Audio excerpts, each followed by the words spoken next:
Hi all. In this short video I will show how to enable dark mode in Notion.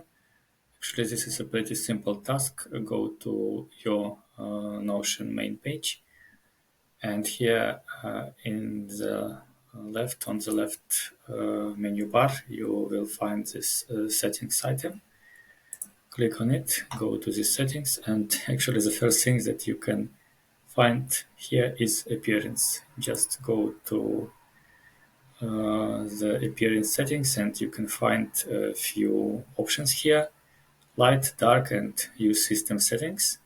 You may use system settings if you want it to be more dynamic, like this will follow your system settings. If it sees that your system uses dark mode, then it will be dark, otherwise it will be light. But as long as we are talking about dark mode here, just check this dark mode and enjoy it. Thanks for watching. Bye.